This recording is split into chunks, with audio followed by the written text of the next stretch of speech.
पठान वैष्णव श्री बिजली खान, इनका चरित्र श्रवण करेंगे। श्री बिजली खान जाति से पठान और मुसलमान होने पर भी श्री चैतन्य महाप्रभु जी से कृपा प्राप्त करके प्रसिद्ध वैष्णव हो गए। श्री चैतन्य महाप्रभु जी के समकालीन 15वीं और 16वीं शताब्दी के अंतर्गत हुए हैं। इनके पिता राजा के समान धनी थे। इन्होंने श्रीमन महाप्रभु जी के दर्शन एवं कृपा प्राप्त की थी। इन्होंने महाप्रभु जी से इसका वर्णन श्री कृष्णदास कविराज गोस्वामी जी ने श्री चैतन्य चरितामृत में मध्य लीला के 18वें परिच्छेद में किया है। वर्णन इस प्रकार से है कि जिस समय चैतन्य महाप्रभु जी ने रथ यात्रा का दर्शन करने के पश्चात श्री क्षेत्र से झाड़ीखंड बोलते हैं, झारखंड के निर्जन रास्ते से श्री वृंदावन की ओर यात्रा की थी, उस समय श्री राय रामानंद, स्वरूप दामोदर, श्रीमन महाप्रभु जी के साथ श्री बलभद्र भट्टाचार्य और एक ब्राह्मण सेवक को भी भेजा था। वृंदावन जाने के रास्ते में महाप्रभु जी का प्रेमावेश नीलांचल से 100 गुना अधिक हो गया तथा मथुरा धाम पहुंचने पर उससे हजारों गुना। और ब्रजमंडल में महाप्रभु जी जब 12 वनों में भ्रमण कर रहे थे, तब वह प्रेम अपनी पराकाष्ठा में अर्थात लाखों गुना बढ़ गया। ब्रजमंडल में 12 वनों का भ्रमण करते करते महाप्रभु जी जब अक्रूर घाट पर पहुंचे तो वहां कर उन्होंने यमुना जी में छलांग लगा दी और काफी लंबे समय तक पानी में ही डूबे रहे। काफी लंबे समय तक पानी में डूबे रहने के कारण राजपूत वैष्णव कृष्णदास, जो कि वृंदावन में महाप्रभु जी को देखकर आकृष्ट वो साथ ही आ गए थे, चीख उठे। उनकी चीख सुनकर बलभद्र भट्टाचार्य जी शीघ्र ही वहां आए और उन्होंने महाप्रभु जी को जल से उठाया। महाप्रभु जी के इस प्रकार के प्रेम विकारों को देखकर बलभद्र भट्टाचार्य जी भी डर गए। इसलिए उन्होंने माधवेंद्र पुरीपाद जी के शिष्य कनौडिया ब्राह्मण के साथ इस संबंध में परामर्श किया। परामर्श करने के पश्चात मकर पंचदशी पूर्णिमा को स्नान योग की बात कहकर वे महाप्रभु जी को वृंदावन से गंगा के किनारे किनारे सौरव क्षेत्र से होते हुए प्रयाग जाने का निश्चय किया। राजपूत कृष्णदास और मथुरा के ब्राह्मण गंगा जी के उस रास्ते के विषय में जानते थे, तो वे भी महाप्रभु जी के साथ हो लिए। रास्ते की थकावट के कारण महाप्रभु जी विश्राम के लिए एक वृक्ष के नीचे बैठे थे। उस वृक्ष के पास ही बहुत सी गौओं का विचरण करते हुए देखकर महाप्रभु जी को ब्रज लीला की स्मृति हुई। अकस्मात किसी गोप द्वारा वंशी ध्वनि करने पर महाप्रभु जी महाप्रेमावेश में मूर्छित हो गए। प्रेम के विकार होने के कारण उनके मुख से झाग निकलने लगा और श्वास बंद हो गए। उसी समय पठान बिजली खान 10 घुड़सवारों की सेना लेकर वहां आ पहुंचा। महाप्रभु जी की ऐसी अवस्था देखकर बिजली खान ने सोचा कि शायद इस सन्यासी के पास बहुत सा सोना व धन रहा होगा और वह सारा इन चारों ने इसको धतूरा खिलाकर इसे मार कर लूट लिया है। पठान बिजली खान जब चारों को बांधकर मारने को हुए तो दोनों गौड़ीय वैष्णव डर से कांपने लगे, किंतु राजपूत कृष्णदास और मथुरा के ब्राह्मण नहीं डरे, बल्कि उन्होंने अपनी प्रस्तुत बुद्धि से काम लिया। माथुर ब्राह्मण ने बिजली खान को समझाते हुए कहा कि मैं मथुरा का ब्राह्मण हूँ और जो ये सन्यासी मूर्छित हुए पड़े हैं ये मेरे गुरु हैं। हमारे बादशाह के पास 100 लोग हैं और व्याधिग्रस्त ये सन्यासी कभी मूर्छित होते हैं तो कभी ठीक हो जाते हैं। यदि आपको हम पर विश्वास नहीं है तो आप हम लोगों को बांधकर कुछ समय प्रतीक्षा कर लो। जब सन्यासी की मूर्छा दूर हो जाएगी तब इनसे हमारे बारे में पूछ लेना। इनसे पूछने पर ही वास्तविक सत्य बातें तुम्हें मालूम पड़ेगी। किसान ने कहा, बात तो ठीक है, आप लोगों की बात तो समझ में आ गई, परंतु ये दोनों बंगाली भय से कांप क्यों रहे हैं? निश्चय ही ये दोषी होंगे। राजपूत कृष्णदास समय की मुसीबत की समझ गए और पठान को दमदार आवाज में डराते हुए कहने लगे, देखो मेरा घर इसी गांव में है। पास में ही मेरे 200 सैनिक हैं, 100 तोपें हैं। अभी एक आवाज लगाने से सभी आ जाएंगे और तुम्हारा सब कुछ लूट लेंगे। ये बंगाली लुटेरे नहीं है, बल्कि तुम लुटेरे हो। तीर्थवासियों को लूटना ही तुम्हारा काम है। इस प्रकार विवेक वाक्य सुनकर पठान मन मन में भयभीत और चिंतित हो उठा।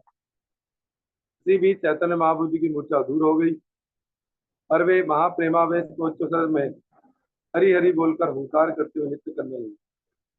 महाप्रभु जी की हुंकार सुनकर, उनका अद्भुत नृत्य देखकर भयवश पठानों ने चारों चारों को छोड़ दिया। महाप्रभु जी अपने गढ़ों का बंधन देख नहीं पाए। बलभद्र भट्टाचार्य महाप्रभु को धीरे धीरे सामान्य अवस्था में लाए और उन्होंने नृत्य करते हुए महाप्रभु जी को शांत रूप से बैठाया। बैठते ही महाप्रभु जी ने सामने उन पठान मुसलमानों को देखा। पठान मुसलमानों को सामने देख उनको बाह्य ज्ञान हुआ।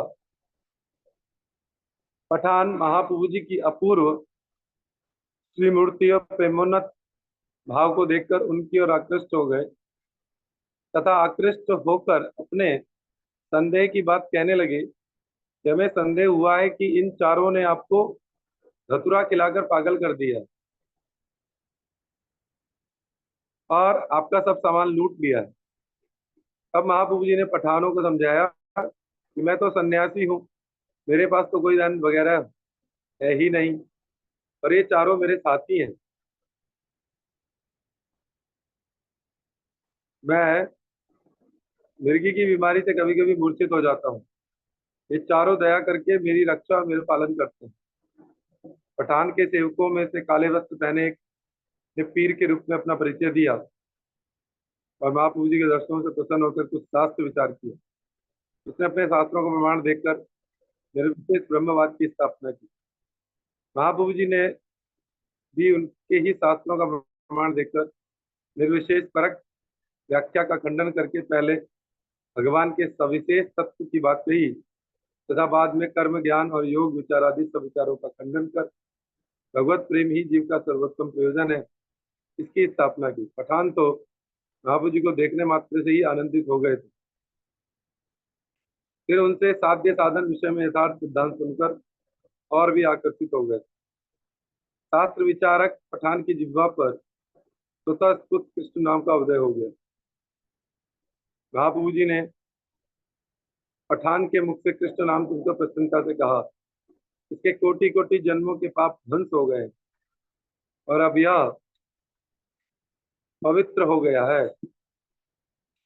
महाप्रभु जी द्वारा सभी को कृष्ण नाम करने के लिए कहने पर सभी कृष्ण नाम करने लगे। शास्त्र विचारक पठान को कृष्ण नाम का उपदेश देने के पश्चात चैतन्य महाप्रभु जी ने उसका नाम रामदास रखा। राजकुमार बिजली खान अपने सेवक पठान का ऐसा सौभाग्य देख स्वयं भी कृष्ण कृष्ण कहता हुआ महाप्रभु जी के चरणों में गिर पड़ा। तो महाप्रभु जी ने उस पर भी कृपा की। ता सबारे कृपा करी प्रभु तो चलीला, सही ते पठान सब वैरागी हैला। पठान वैष्णव बलि हैल तार ख्याति, सर्वत्र गाइया बुले महाप्रभुर कीर्ति। सही बिजली खान हैल महाभागवत, सर्व तीर्थे हैल तार परम महत। उन सब पठानों पर इस प्रकार कृपा करके श्री चैतन्य महाप्रभु जी वहां से चल दिए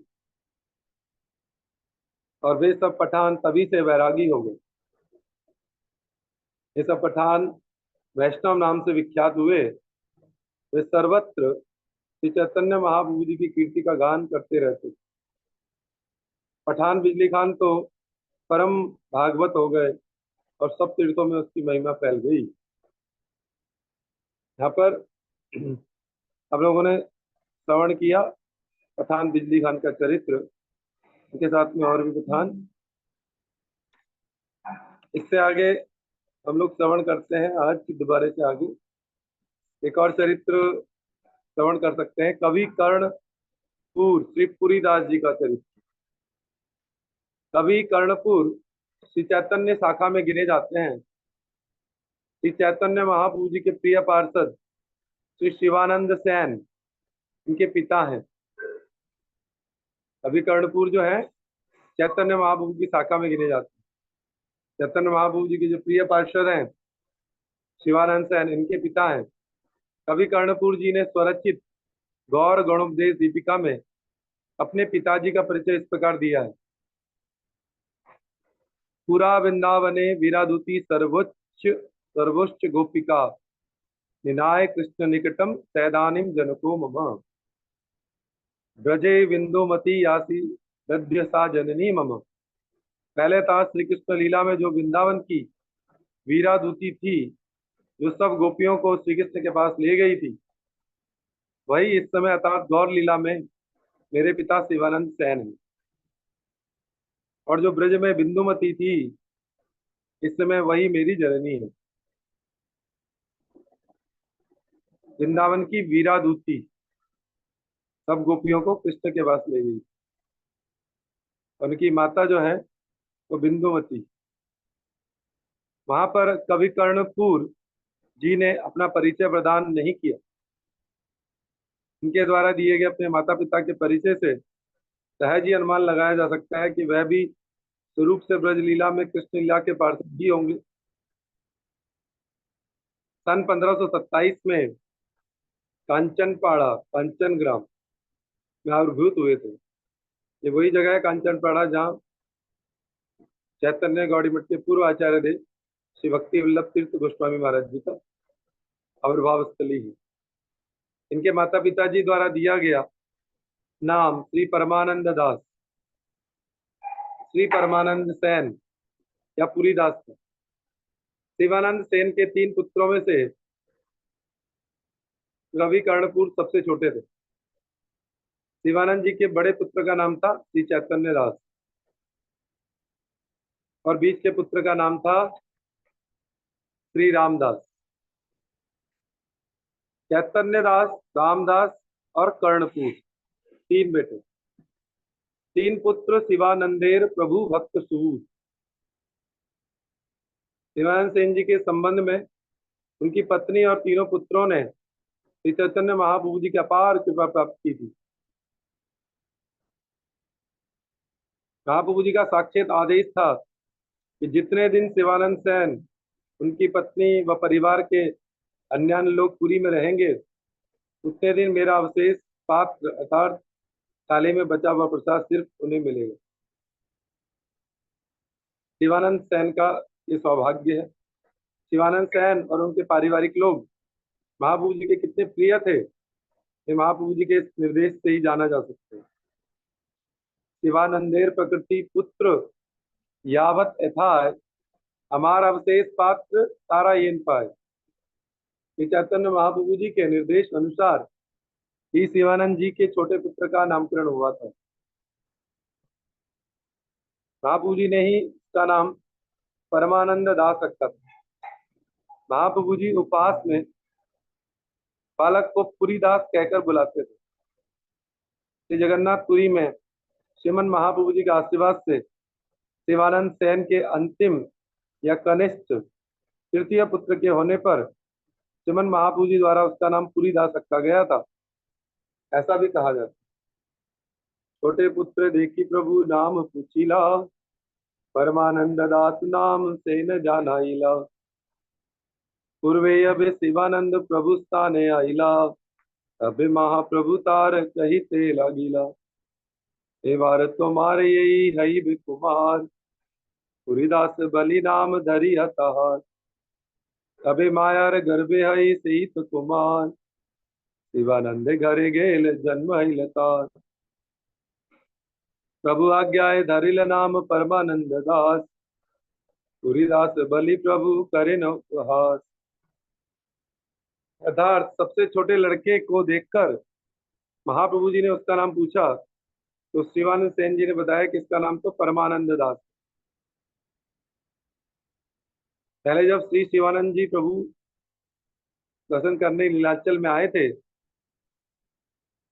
तब श्रीमन महाप्रभु जी ने इनसे कहा था कि शिवानंद, अब के जो तुम्हारे घर पुत्र पैदा होगा उसका नाम पुरीदास रखना। उस समय यही बालक माँ के गर्भ में था। जब श्री शिवानंद सेन अपने देश को लौट कर गए, तब इसका जन्म हुआ था।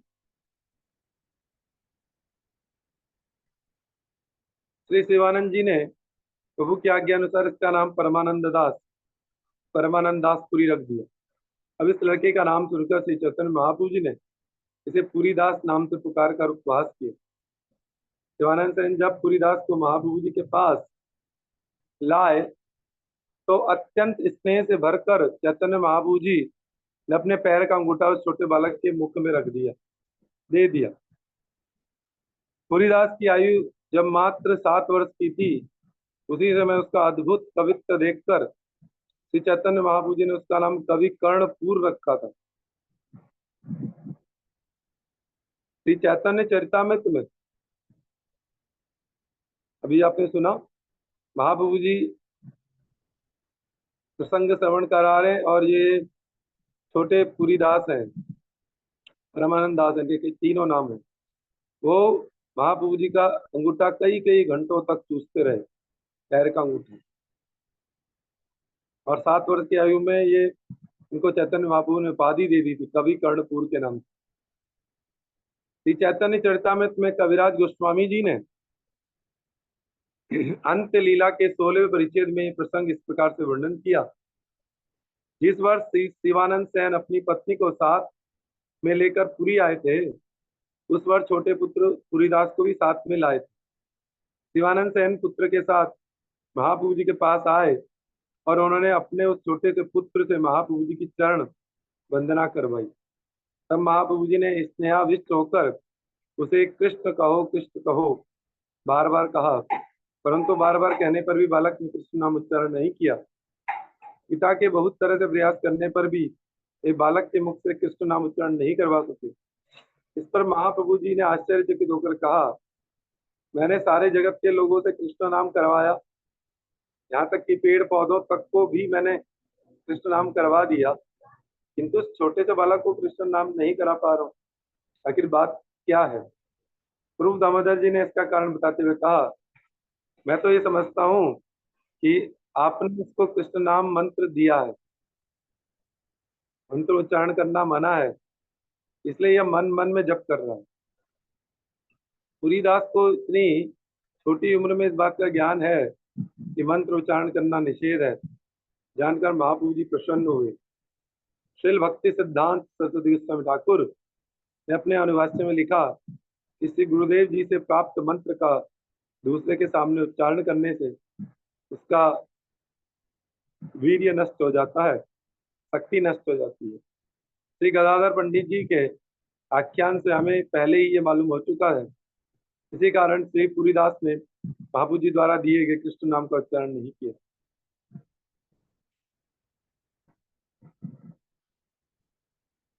महाप्रभु जी ने पुरीदास का मौन भंग करने के लिए उसे पुरीदास पढ़ो कहकर पाठ करने के लिए कहा।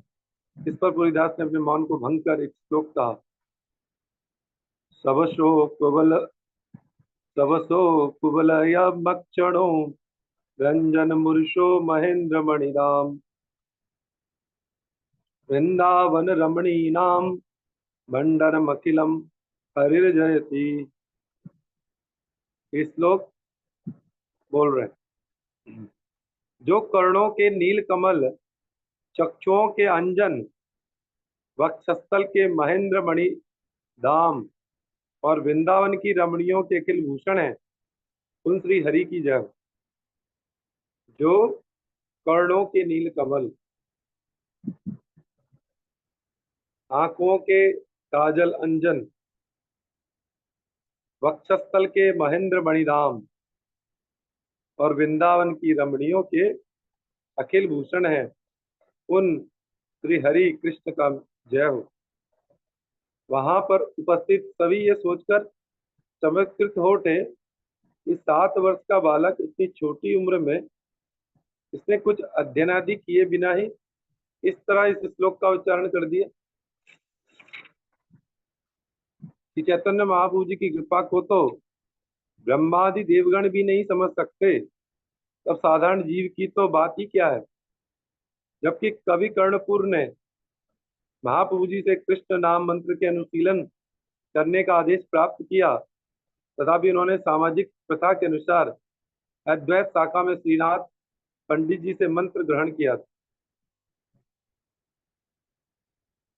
कवि कर्णपुर जी स्वरचित श्री आनंद वृंदावन चंपू ग्रंथ के प्रारंभ में श्रीनाथ पंडित की वंदना की है। श्री चैतन्य महाप्रभु जी श्री शिवानंद जी की सारी गोष्ठी को अपना ही समझते थे।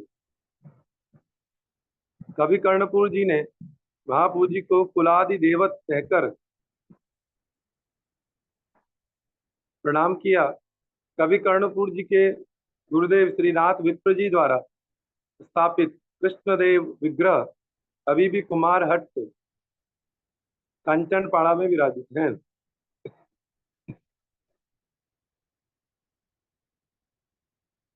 कवि कर्णपुर ने जिन जिन ग्रंथों की रचना की उनमें से उल्लेखनीय जो ग्रंथ हैं वह है श्री चैतन्य चरितामृत महाकाव्य, आनंद वृंदावन चंपू, अलंकार कौस्तुभ, श्री चैतन्य चंद्रोदय नाटक, श्री गौर गणोपदेश दीपिका, बृहद गणोपदेश दीपिका, आर्य शतक, दसम स्कंद श्रीमद् भागवत की टीका, श्री चैतन्य सहस्त्रनाम और केशवाष्टकम। 1498 शकाब्द तक इन्होंने ग्रंथादि की रचना की।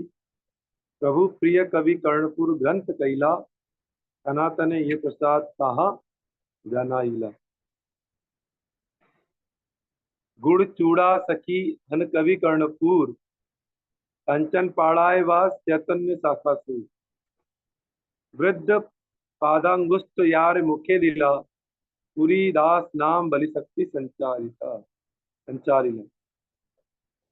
इसे पता लग जाता है चैतन्य महाप्रभु के अंगूठे के चूसने मात्र से इनको दिव्य कृपा की प्राप्ति हो चुकी थी। बचपन में ही महाप्रभु की विशेष कृपा थी शिवानंद सेन इनके पिता और इनके पुत्रों के ऊपर। गुड़ चूड़ा सखी है न कवि कर्णपुर, ये गुड़ चूड़ा सखी है। गुण चूड़ा कांचनपाड़ा में ये स्थान, और पुरीदास नाम से इनका संचारित शक्ति संचारित करी महाप्रभु जी ने। यहाँ पर हमने कवि कर्णपुर जी का चरित्र सूक्ष्म में श्रवण किया।